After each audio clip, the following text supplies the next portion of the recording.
My favorite new weapon from this DLC is the microwave emitter. The microwave emitter requires an energy weapon skill, and it deals 60 damage, bringing its DPS up to 62.1. Its special bonus, however, is that it completely ignores an enemy's damage rating, making it extremely useful for taking out enemies in power armor or other high-armored enemies like Mirelurks. Unlike the Mesmetron, which it looks a whole lot like, this weapon consumes traditional microfusion cells instead of Mesmetron power cells. It has higher damage than a plasma rifle, but it attacks so slowly that it does not have higher damage per second. As a unique item, it can only be repaired by the Mesmetron, or alien epoxy, so we'll likely either be visiting repair merchants or using a whole lot of alien epoxy. Despite how cool this weapon is, I have found it rather cumbersome to use. It not only takes up a good 25% of the screen, but it also has no iron sights. It also has a firing delay. Once you pull the trigger, you have to wait a second or so before it actually fires the microwave. This makes it a rather impractical weapon to use outside of Vats,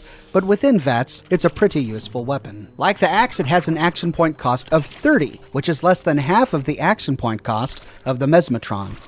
Like shotgun blasts, the microwave blast spreads as it travels through space. This means we'll be able to hit people in a larger cone from great distances, but we do far less damage. This weapon is most useful as an up-close and personal weapon. We get the microwave emitter as a reward for completing the primary quest in the game. Whether we choose to side with Desmond or Professor Calvert, we find the microwave emitter lying on a workbench by the ladder we use to escape the undersea lab.